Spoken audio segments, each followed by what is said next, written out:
Welcome to this week's 30 Minutes of Faith. I am not your host, John Fish, this week. He's on vacation. I'm a stand-in, Ron Herman, and thank you for coming to the show. Today's guest is Dr. Ephraim Williams, pastor at St. Paul's Baptist Church in Sacramento. Pastor, thank you for being with us today. Thank you. Glad to be here. Great, great. Every good story obviously has a beginning, and let's start with yours. Where were you born and raised? I was born in Summit, Mississippi, which is the southern part of Mississippi. Mm-hmm. And I was there until I was a little over 16. I migrated to Chicago. Mm-hmm. And I was there for 13 and a half years. Then I've been in Sacramento ever since. I went to Georgia myself. I played football back at the University of Georgia, but that was a little bit before my time. And that's back in when segregation was a real heavy part of our country's parts. And so you grew up through that whole transition. I did, but I was really blessed. I knew it was a bad situation, but my parents was very wise. I didn't have to participate in it very much. Mm-hmm. Well, tell us a little bit about your parents, your mother, your father. My mother was probably 35 years ahead of her time. Mm-hmm. My father was a very calm, quiet type man. And they made sure we were busy around the house. And I never worked in Mississippi. First job I had was in Chicago. So then I was able to avoid some things that probably I could have ran into. My mother was very wise, very, very business-minded, academically inclined, even though she finished eighth grade, finished eighth grade, but she was so gifted. She was when I was in 11th grade, she'd helped me with my math and all of that stuff. She's a very wise woman. It was 9 of us. Wow, 9 people, 2 of my family. Siblings died as babies. Mm-hmm. 7 of us lived to be adults. And we were very, very church-orientated. We went to church all the time. Very faith-based. And we was taught very strongly about God. That nobody could supersede God. No power on earth will last forever but His power. So I was blessed growing up. And that drew your strength to where you are today through that family unity in your youth. 9 kids. It must have been hard on your parents to raise that many that many siblings. But I didn't know that until I left. Mm-hmm. Because we had everything we needed. That's a different story today. We had everything we needed. Very little what we wanted. Was your mother a stay-at-home mom, or did she work and raise you?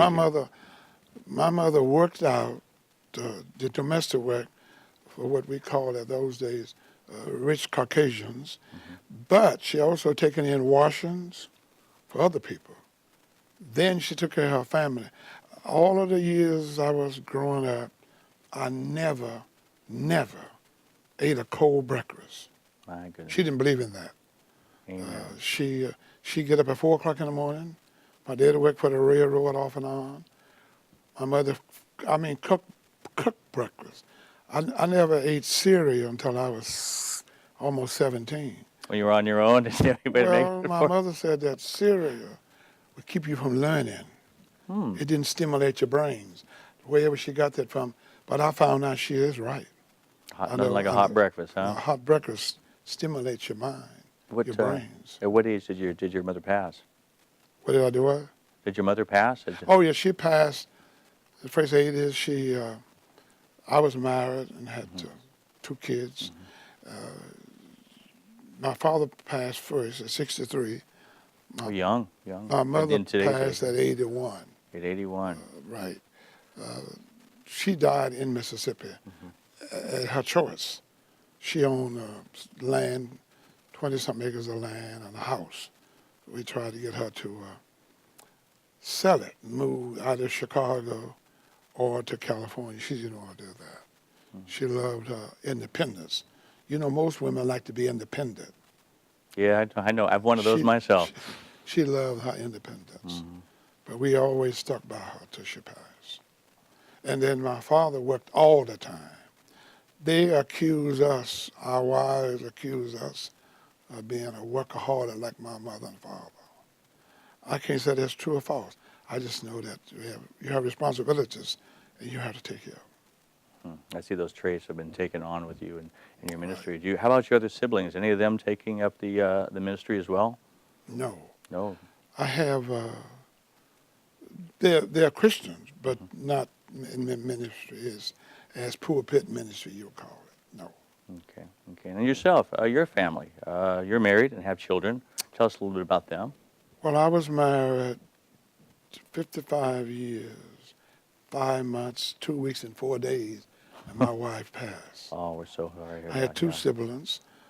My son passed in his first 30s as a diabetic and all other things. And then I have a daughter that lives in Sacramento, and I have 9 great-grandkids and 3 grandkids.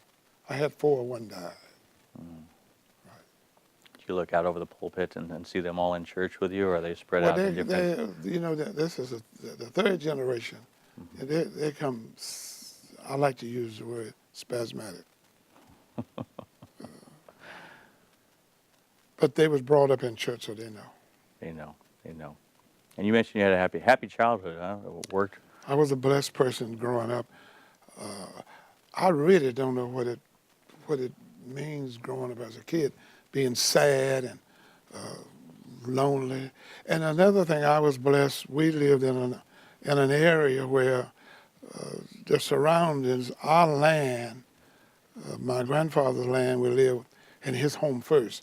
Then our land, my father bought his own land, 25 acres of land. So our land joined always other people, Caucasians and, at that time, Negroes.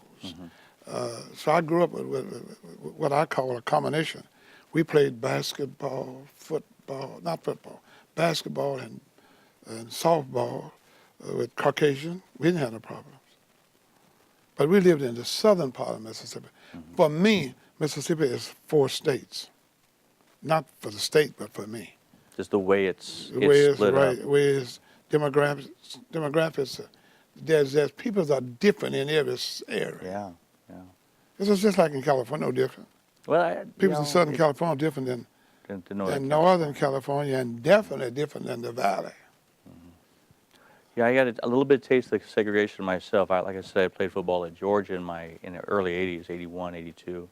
And it was funny. I went there, and coming from California, you're not aware of the segregation issue because I would say we're different out here. We don't really see that.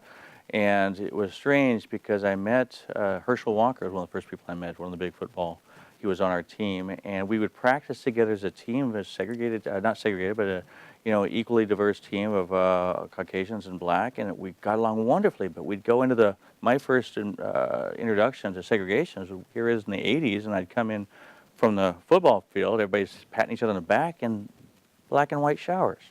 I was dumbfounded and found that's just the way it was there. I hope things have changed. I haven't been back since, but it just, that little experience for me was very tough to stomach, and I can imagine what it was like for an African American back in those times, trying to cope with that and still have the spirit that you have today to oversee, to look past that.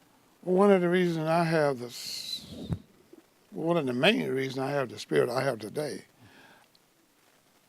First of all, I didn't have all those encounters, and then second, I was raised what you would call independent from that kind of stuff.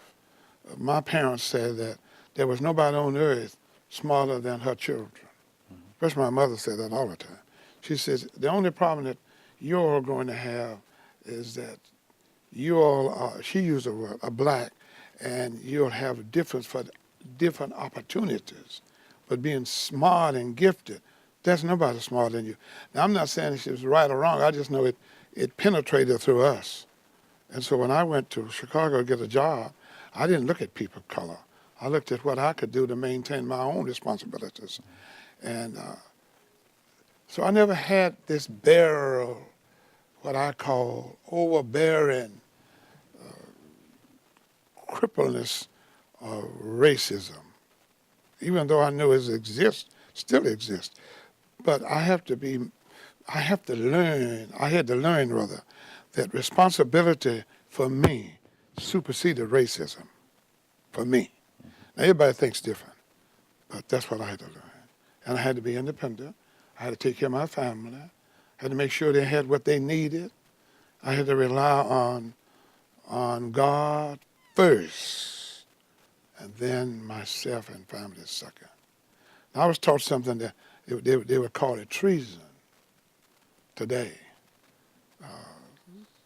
My daddy taught us that we are never to depend on the government. So the government is there to help us if, I quote, we need them.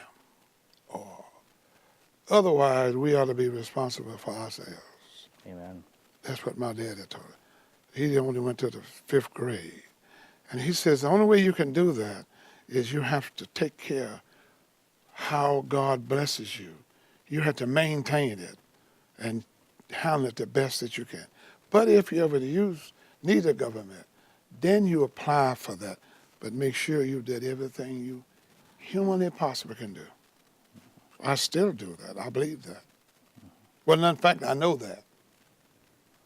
Now, I'm not against the government because I live here, but I'm saying that's not what I depend on. Right, that's what they should be here for as well. You know, that they're here to help out. I can't depend on that. Now, I think I might already know the answer to this, but who was the biggest influence in your life? Well, I would say, this is hard for some people to believe, but I would say the biggest influence, and I still have it, still quoted and used a lot of it, was actually my mother. My mother was even my mother did things for Caucasians that black people weren't allowed to do because of her wisdom.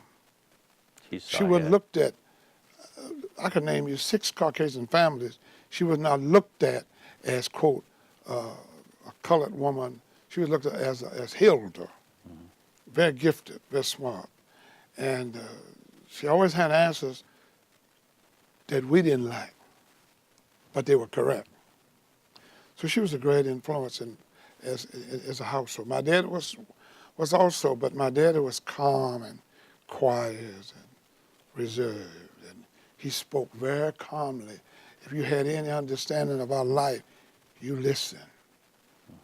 Otherwise, we got what you didn't get, a whooping. I remember those myself, and I tell you what, they were good for me. Yes, they were good for me. I think the old thing of... Then we had other people, some couple of school teachers and some couple of ministers was highly influential in my life. So we're getting a good picture of you here, a good raised, faith-based family, large family, held together cohesively by the family parents. And then from there you went to Chicago. And what is it that you did in Chicago that they took you to Chicago? Well, I went to Chicago to visit, really, because when we got 16 years old in my household, we could go to Midwest or the East Coast to visit for the summer. Your term, then your term, the next term, and whoever else, and age-wise. And so when I went to Chicago, I left Mississippi on the 4th of July, but I had a job when I got there. So I went to work on the 5th the next day with my auntie. And this was before you were aware of the winters in Chicago. I've been to Chicago in the summer. I knew about the winters because I had brothers live there. Oh, so you had... I had other relatives there, 2 aunties and cousins. So I knew about that. But I've never seen extremes like that. I mean, the summertime at the pier is beautiful, and in the wintertime you're like, wow, I must be in Antarctica. So in August, I asked my mother, could I stay? Because if my mother said, no, I asked my daddy. If my daddy would agree, then he could help talk to my mother, because my mother would say no. She was, until I got... She had the final word? Yes, until we got out of high school. Then when we got out of high school in Mississippi, you had 2 choices. You either go to college or you go north or Midwest. We was raised like that. We wasn't to live there. I'm not saying it's right or wrong, I just know we was raised. So when I got a job in Chicago, my mother agreed after a while for me, I could stay there. That's the first integrated high school I went to Wendy Phillips High School off of Indiana, between Indiana and South Park. It was eye-opening when I went to the integrated school. It was predominantly Caucasian and others. I never been to a school like that. It was so different, so, for me, and I'm talking about me. It seemed like to me it was so out of control. Kids was different, they could talk back, because in Mississippi you couldn't talk back in school. Very structured school Well, system. you did what you was told if you had any understanding. If you didn't, well, then you got in trouble. Then I got a job, and then I worked. Then after I was in Chicago a year in July, I got engaged in August to get married against my parents' will. But you know how it is when you fall in love. Oh, I do. Yeah. I think a lot of our viewers know that one. Yeah. So I talked to my mother, and so they agreed. So I got married in Chicago. My girlfriend was still in Mississippi. Oh. She came to Chicago, so we got married in Chicago. And how old were you when that took place? When I got married, Yeah. my brother and his wife had to sign for me. Wow, young. I was young. That's good enough. You want to? Okay, we'll say you were young in it, and then that was a one marriage, huh? But my parents told my brother, "You signed for him," and so this is my mother. So if he have all these kids and run short, need help, you put him on your payroll. You must assist them. Oh, that's wonderful. Family help within the. That's what she family told me. structure. Well, I wasn't worried about that. You were already groomed for taking care of people. I was an adult at 16. Amen. I'm talking about mentally and my thinking process. I never was a teenager, never, growing up. I thought teenagers was silly. You were already born into your teens, huh? I thought I was already in my teens. Let's talk about your faith and about your pastoring. What were the turning points that in your life, that aha moment that, hey, this is the path I'm going to take and be a pastor? Well, I had my wife had some health issues, and when she got pregnant, she almost died with both kids. And so I was always a strong prayer warrior. So I prayed hard, and I had some health issues. I got to the point I couldn't walk. Oh, wow. And so my company sent me to the Billings, I'm sure you heard of, hospital at that time. They said if you go to Billings and they couldn't find out what's wrong with you, you'd go home and die. Oh. So when I went to the Billings hospital, spent the night there, they examined me, they went through a whole lot of stuff. So the gentleman came in the next day, I spent the night there, and he says, Williams, you can go home. There's nothing wrong with you. There's what you call, he said, he did like what you call, there's a key and a lock. You got yourself, your nerves locked. Take that key you have and unlock your nerves. You'll be fine. I kind of chuckled to myself because I thought he was kind of crazy. But he was right. So I decided that if that's my problem, then I would submit to God that I would accept my calling. Now, I wasn't talking about calling from the pulpit, though. Calling to work in church. So I did that, and it got better. Then I didn't do it. Then I had another relapse. And I did it again when my daddy died. My daddy died. In my spirit, the voice spoke to me and said, if you don't preach, you're going to be next. Now, some people said, I thought I heard a voice. I don't know what all I know is I heard something in my spirit, and I do know this. I wasn't thinking about dying, so I accepted it. And then with a year, I started preaching. Then I went to seminary. Then I was called to 3 churches before I was called to St. Paul. After then, I said, now, if this is the Lord calling me to pastor, I better surrender because I might die. I've always had a concern about dying as a younger person. And so I did that. I said to the Lord in 770 in December, if you call me to another church, if I don't participate, then I would accept it. I'm not giving no resume. I'm not asking to speak or preach. I'm not asking to do nothing. That's what happened.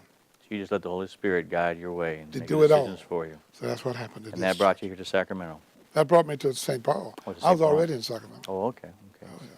And St. Paul, you know, I've been there. I've seen your services.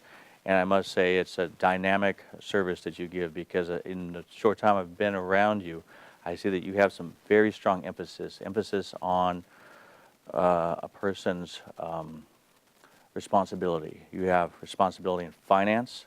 You have responsibility as parents to be parents and contributing fathers.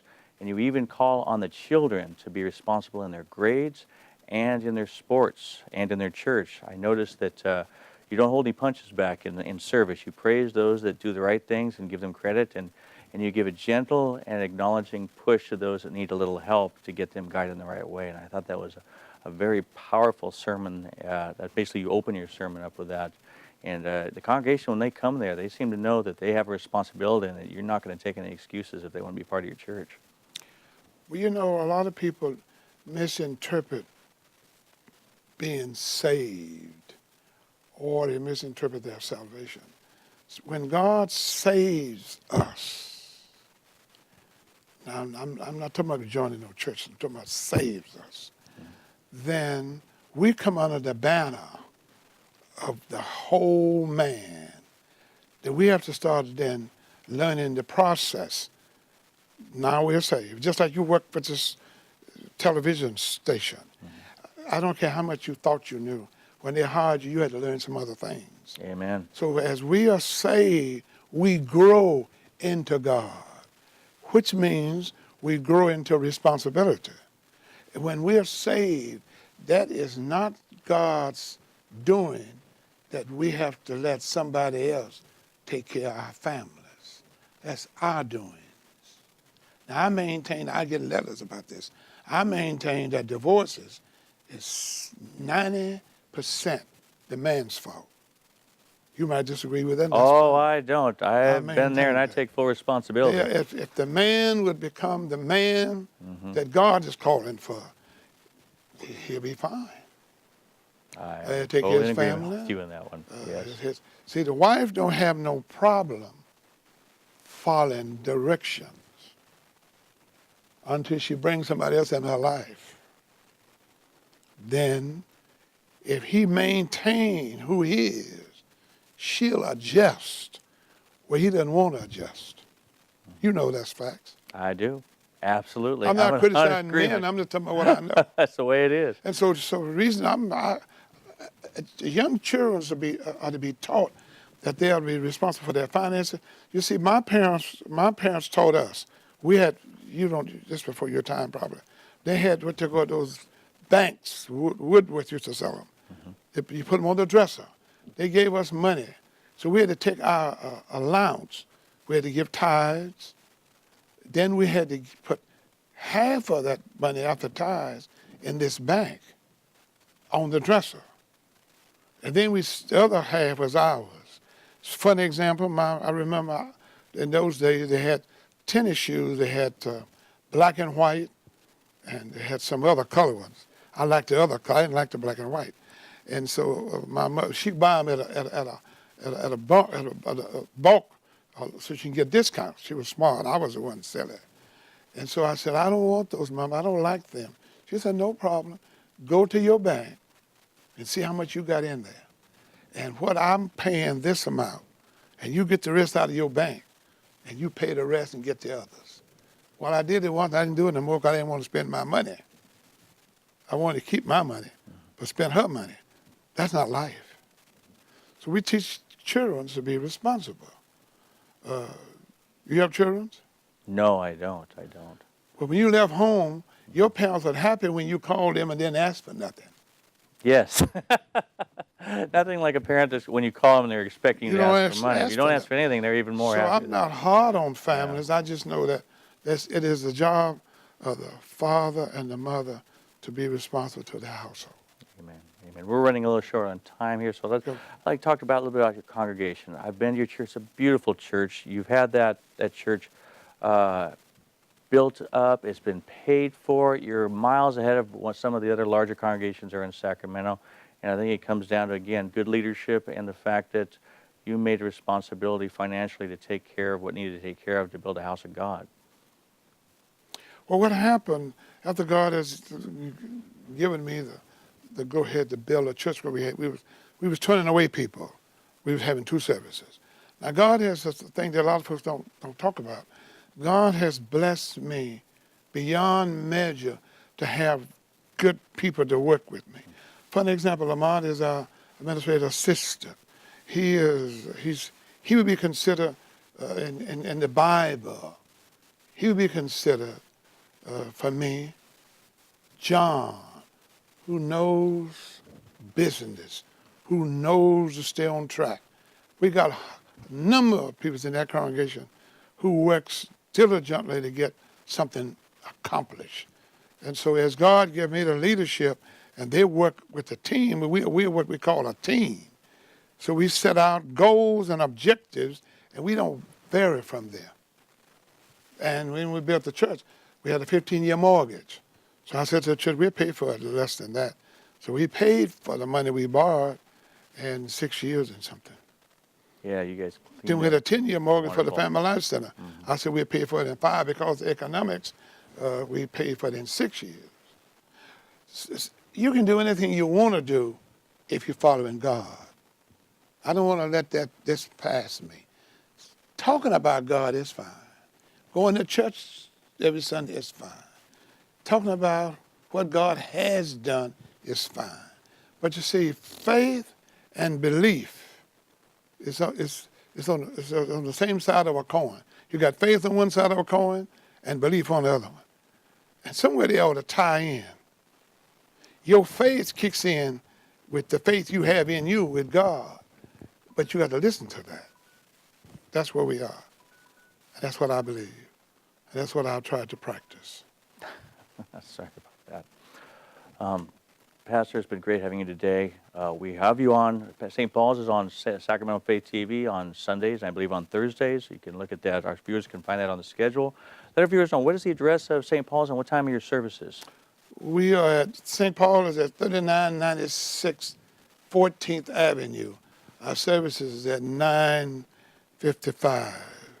We begin. And I tell you, it's a beautiful church. I've been there. My crew's been there. I invite you, the viewers, if you'd like to have a great Baptist church to go and a wonderful preacher, please visit them. Pastor, it's been wonderful to have you today on 30 Minutes of Faith. Thank you, and God bless you. God bless you, too.